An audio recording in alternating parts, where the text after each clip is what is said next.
What's up, everybody? Welcome into another episode of the Celtics Talk podcast here on the NBC Sports Boston podcast network.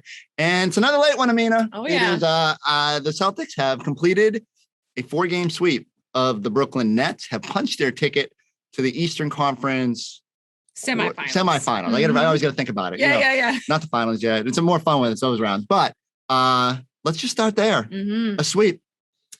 Did you see this coming? Oh, absolutely not. What did you say? Celtics in 7? I said Celtics in 7. You got the right winner. I got the right winner, but I figured that the Brooklyn Nets would put up more of a fight just because of the fact that, all season long, they were the favorites to win the title. You got KD, you got Kyrie, and then all of a sudden they get to this moment, the first round of the playoffs against the Celtics, and they fall completely flat. KD was unrecognizable in this series, and he started to find his stride in game 4 where he had 39 points out there tonight. So he kind of looked like his old self was out there aggressive. And, it felt like he was kind of playing without just worrying about all the other things. He talked about this after game 3 and said that, he felt like he was in his own head and how he was overthinking it. And then coming into this game, he was just like, you know what, whatever. He's going down swinging. It's like he's going down swinging. Now, for the rest of the guys, I don't know. And by the rest of the guys, I mean Kyrie, but I don't know if anybody else had that same mentality. But I almost think too that KD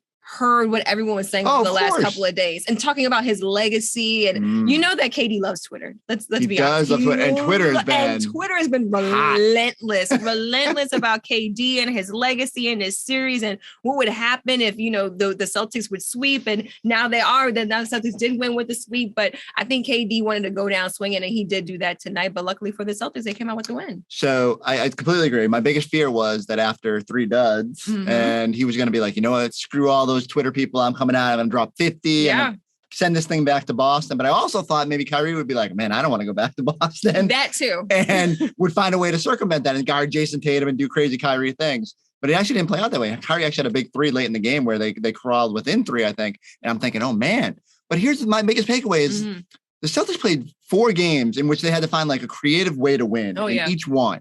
And I told you coming into this, like my biggest fear was what happens when the Celtics playing a good team and they have to find a way to win a game, because late season, they weren't good in crunch time. They lost to the Mavericks on KG's retirement day, and they lost to Miami when they had a chance to kind of surge for that first seed.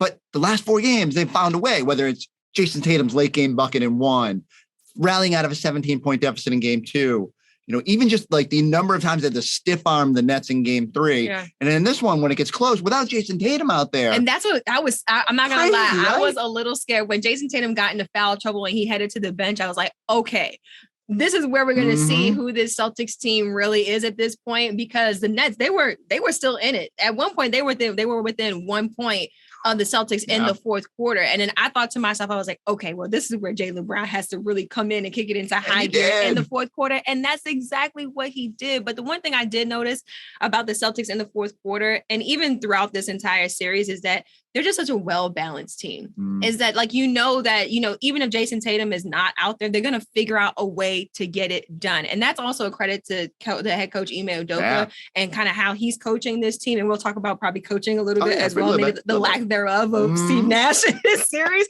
But yeah, you saw a lot of that in the fourth quarter. And I was happy to see that they were able to get it done without Jayson Tatum on the floor. I mean, it again, like if you told me that the Celtics were going to have to go into the playoffs and on the road in a 1-point game and without Jayson Tatum find a way to win, I've been like, I don't know if that's going to happen. But they continue to show me something. And that's why, big picture wise, I'm starting to think like there's a legitimate chance they can make a title push here. Now, we're recording this. We don't know who they're going to play yet. It's going to be Milwaukee. Right. But then that's going to be tough with Giannis. Like Giannis is a different beast. We'll get into that. But I'm just so impressed by the way they won the series. And I think the overarching thing is you got Kyrie, who was like, hey, Jayson Tatum, deuces, I'm out of here. I want to go play with my buddy. I don't believe you guys are ever going to win a title. So I'm not going to stick around and hold your hand. And you guys are the reason that we didn't do it while I was here and all that. And then you have KD, who is sort of like what Jayson Tatum is aspiring to. And there's something to be said for going through those guys and the momentum it can give you and the confidence it can give you. And I think we saw it even just in the series, like they win game 1 and all of a sudden the Celtics are not, this isn't all of a sudden, this isn't this like daunting Nets foe. Right. which I don't think they necessarily looked at it that way, but I think the outside perception was. Oh, yeah. I mean, even Jayson Tatum talked about it before this series. He talked about the fact that, this is not a typical 7-seed team. And that was before game 1. And so when he said that, it was like, okay, like, I think that in their minds, they know it's going to be a tall task. And we all thought, let's be honest, we all thought it was going to be a tall task. And I did say 5 games. So yeah. I gave them 1. Yeah. You were actually pretty bullish on that. I was like 5 games. I was like, wow, that's really ambitious. But I mean, credit to you for going 5 games. But this Celtics team, they looked at it after that first game. They were like, wait a minute. We're just as good, if not better. And I think they were the better team coming in either way, but better than the Nets, even though they have KD and Kyrie, some of the most prolific scorers in the NBA. I think they got a lot of confidence after game 1, and you saw it show throughout this series. And it goes back to what Ime said multiple times during the season, where he would tell Jayson Tatum, like, these players aren't better than you. Right. Like, don't feel like you're somehow on a level below these guys because you're not exactly regarded as a top 5 player in the league yet. He kicked down that door in the postseason, not only with the offense and all the normal Jayson Tatum stuff and the playmaking that he's got so much better, but defensively. Defense. I mean, Kevin Durant is going to have nightmares about Tatum and Grant Williams. My goodness. I can't, because I haven't had a chance to scream about this on a television show yet. Like, maybe my favorite moment from this entire series, and there was like a lot of them, of crazy good Celtics moments. Grant Williams, when the Nets called timeout in the 4th quarter, and he goes and he stays right on Kevin Durant's hip. Yeah. Even though Durant's just trying to get up, like what NBA players love getting up shots after the whistle, because you see one go through and now you're feeling confident. Right. Back in the day, Kevin Garnett used to go up and swat all of them, like reach his hand through the net, do whatever, because you never want the opposing team to see the ball go in. Right. And Grant was just starting to walk away. He was like, wait, no. And he had made the joke earlier in the series how he was going to guard KD all the way to the water cups and and he legitimately did it. He pounded him and got a hand up in his face and made him try for a shot that didn't even matter. Yeah. And that's what they did in this series. They made everything difficult to the point where Kevin Durant gets done in this series and he's saying, Boston Celtics defense is good. Yeah. Is this historic level defense we're seeing? I think it has to be. I mean, you take a look also, I was looking at the numbers. I know you're a numbers person. And I think that KD only shot about 40% from the field when Grant Williams was guarding him. Right? And that is crazy. I mean, we focus a lot on corner office 3, Grant Williams, the offense and everything like that. But, what really called my attention to just watching Grant Williams defense this season, just hearing Scal talk about it on the broadcast all throughout the season as well. And then seeing it ramp up in this series and him not backing down from the challenge of guarding Kevin Durant. I mean, we're talking about KD. Let's be honest. Like, I know guys probably go out, like we probably look at it and it's like, oh yeah, like you should be able to guard KD, whatever. But think about it. These are guys that have watched KD when they were growing up in high school. So it's just like for Grant Williams to have the confidence to go out there and do that. And this defense is otherworldly that the Celtics are playing at right now. And I mean, we've seen it all throughout the regular season, the top defense in the NBA. And Kevin Durant, even in the postgame, presser, giving them the credit as well. He says, look, I mean, you got to give credit to the Boston. And I kind of like to hear that though in the postgame presser. Sure. Because then you see that, it's not only us that's talking about the fact that this defense is great, like other players and other teams around the NBA are starting to give them that respect as well on that end of the floor. And just like you said, it's one thing to do in the regular season. It's another to go into the playoffs when you have to find a way to take down guys that have won titles and just hose them off for long periods of time. We kept sitting here after game 1, like, wow, KD didn't have it. He's going to come back with a vengeance in game 2. We were all waiting. We were all waiting every single night for KD to drop 40 or 50 points. And we were saying it before even game 1. We were like, KD's going to get his. He's going to go out there and get 40. He's going to go out there and get 50. And it took all the way to game 4 for him to get 39 points. And even then, I felt like he had to work for everything. Like Grant Williams turned him over a couple times guarding him. And the Celtics, every time I looked up, it was a new defender. I kept waiting for the Tatum matchup. But because Tatum was in foul trouble, they tried the best to avoid that. And it felt like Jalen was on him, and then Derek White was on him, and Al would be on him. And they just kept trying to make him work for everything. Credit to Durant for, again, not wanting to go out like that and doing as much as he could. I thought he had got help tonight too. Seth Curry having a monster game, and felt like one of Brooklyn's role players every night had something going. Bruce Brown finally had a quiet night. Yeah. Dragic was just a total pain in the ass in the series. He definitely was. But they didn't have the depth of the Celtics. And the fact that they have Grant Williams come off and make twice in the series, both in game 2 and in game 4, just spark your offense for long stretches with the 3-pointer. And so credit. Like, I just think I'm really impressed by what the Celtics have done. I keep going back to it. I mean, we do always go back to that January stuff and like could never imagine this, but even just getting into the playoffs and the way that they went up a level and showed a different way to win is impressive. We can't help. But before I keep wanting to jump ahead, but I want to pause one more time. And also, I think 36 for KD. Just thinking about it. Go ahead, keep going. That's fine. That's still a good number. Either or. But it is funny how you we just like a little inside TV stuff. It's like I go home and I'm like, I might have said something all night where I'm like, 39, 39, and I get home like, wait, 36? Oh man, It wasn't 9 to 21. It was 9 to 22. I have nightmares about it. But yeah, it's amazing. I wake up in cold sweats in the middle of the night thinking about this stuff. Kyrie. Mm-hmm. I mean, his post-game press conference was another just bananas. And Eddie House actually went off on him on our post-game show. You know what? He talked in so many circles, I started to get dizzy. I'm thinking to myself, man, hold up. I mean, he going here, going there, and then now he start trying to downplay stuff, right? So that's what I don't like. Don't try to downplay it. Y'all came here, y'all got whooped. They had a game plan, y'all couldn't figure it out. They smacked y'all. The team smacked y'all. Don't try to start, the team ain't been together. Well, whose fault was that? Mm-hmm. You a part of that. You the reason. And I'm not here to judge no man and what decisions he want to make for his life, but at the same time, you affected your team not being together.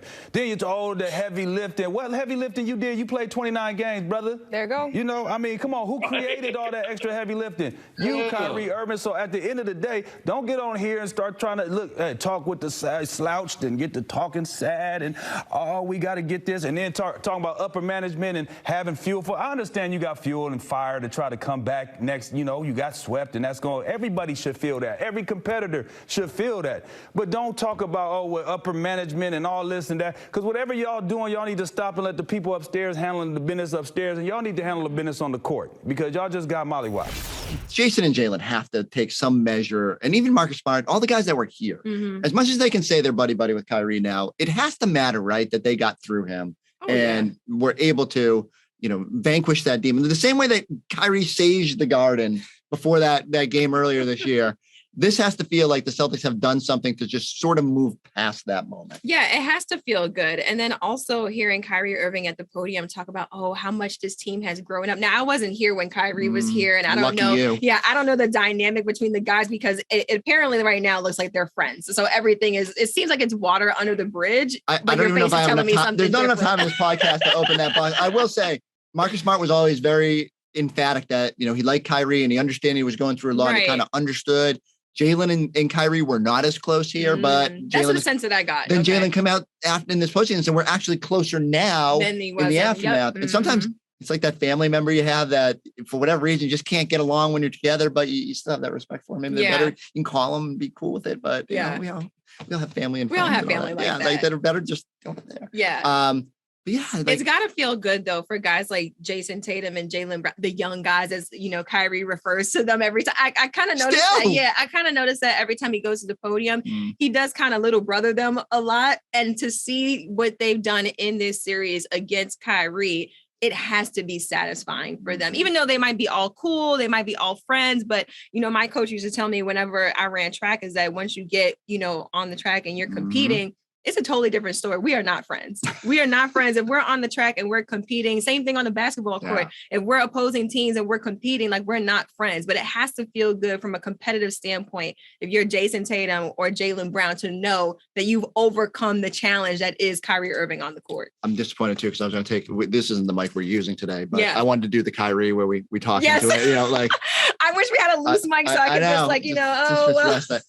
it's so funny because our audio guys are like, it sounds terrible when he does that. It does sound terrible. It really does. Kyrie, help us out. How about the media?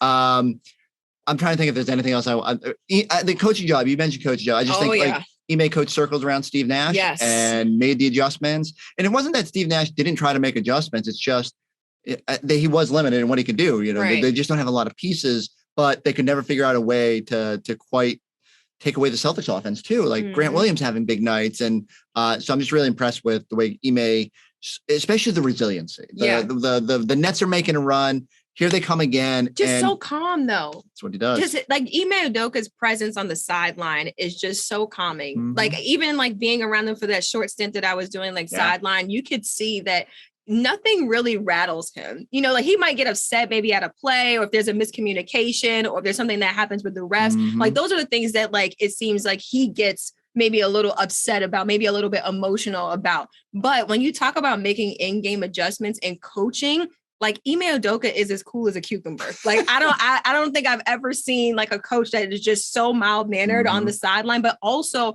always up coaching. That's the one thing I noticed in this series is that, you know, I mean, Steve Nash could be a great coach, right? But what I noticed is also how you handle yourselves on the sideline. Like how many shots have I seen of Steve Nash on the sideline just relaxing, like he's just courtside seats, just hanging out. Kyrie's coaching that team anyway. Kyrie's coaching the team. You know, KD's got it covered. And it's almost like in game 3, you notice that KD was looking for some type of guidance. You have to have like a leader, right? And so even if you have a otherworldly player like KD, who is dominant in the NBA, a coach matters. Having a head coach and someone to lead you in the right direction, to let you know what you need to be doing and what everybody else, let them know what they need to be doing. That's paramount as well. And I feel like this experiment that's going on with Brooklyn, we're really seeing it implode before our eyes. And look, they'll be good next year. They'll get more talent. They'll have more pieces, and they'll be back in the mix. And they're going to be another team you're going to have to go through. But in this series, especially, Ime just did a great job of.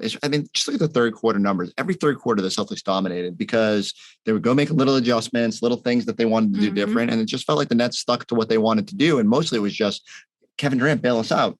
And Durant needed to be more of a willing playmaker earlier in this series, and he wasn't. And they kind of put him in the point guard role for game 4, and that allowed him to just get more shots up. But yeah, there's more that probably Nash could have done, but some of that's on Durant, some of that's on him. Yeah. Credit to Ime for just kind of for finding ways, especially when your best player fouls out with a couple minutes to go. What was going through your head when Jayson Tatum gets that 6th foul? I was like, oh my God. I was like, no, please. Can we talk about the foul itself? Like, how do you call that? Yeah. Well, also, I think there were like 50 fouls called in this game. Like me and Eddie House talked about it during the break, and he was like, you know, that's like almost like a foul a minute, or maybe even more a minute. Yeah. It's just like, that doesn't make any sense at all. And I was looking on Twitter, everyone's talking about Scott Foster, and he's like, he is determined to extend this series. And at first I was like, oh my gosh, Jayson Tatum going now, he's going to go to the bench. I was a little worried, but then I thought to myself, I was like, okay, I kind of do trust these guys. I trust Jalen to kind of do his thing. But also in the back of my mind, I was like, I wouldn't be too mad if the Celtics could like closed out this series inside of TD Garden. So that was another thing that was going through my mind as well. But Kyrie wasn't coming back. Yeah, I think Kyrie, he had enough of Boston. He did not want to come back anymore. And I think that was part of it too. He was like, let's just put this to bed. 1, 2, 3 Cancun. I'm trying to go hang out.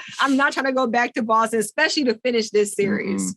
No. So let's spin it ahead, because that's what everyone wants. And again, Milwaukee up 3-1. They're probably going to put that series away on Wednesday night. Actually, if you're a Celtics fan, you're probably hoping that it extends, because then you'll get more time off and they'll have to work. But if it does get moved up, the advantage is that Chris Middleton, now dealing with I believe sprained MCL, is going to miss at least 2 weeks since that injury. Is expected he won't be ready for the start of this series. Celtics have home court advantage because the Brooklyn Nets got dodgy and decided they didn't want to play the Nets and they wanted to play the Bulls instead. And that's going to be a little story that hovers over this whole thing.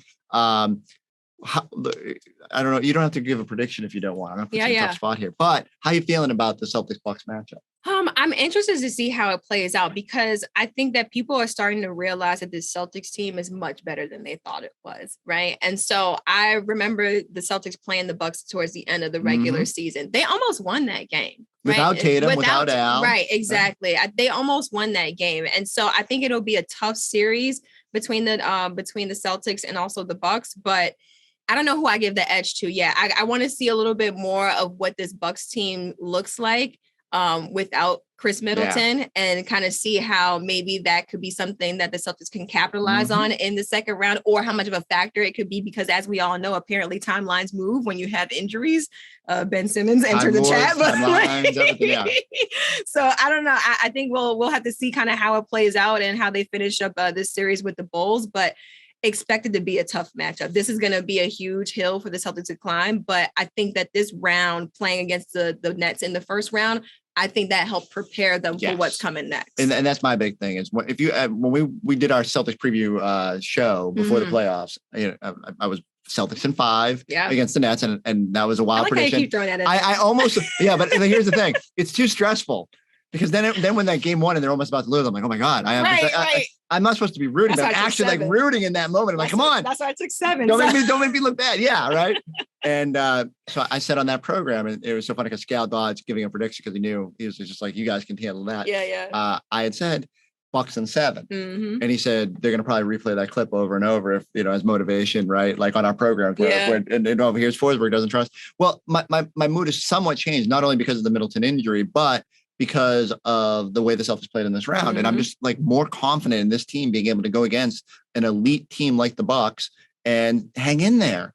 They got to still win early. And I think the first 2 games are going to be super important. I really feel like they need to win both because going to Milwaukee is going to be tough. And Giannis is just so good. He's going to steal a game along the way. Can they defend? Here's the big question for me is not having Middleton is huge because he kills the Celtics. Yeah. He nails 3s, but they still have plenty of bench players that can knock down 3s.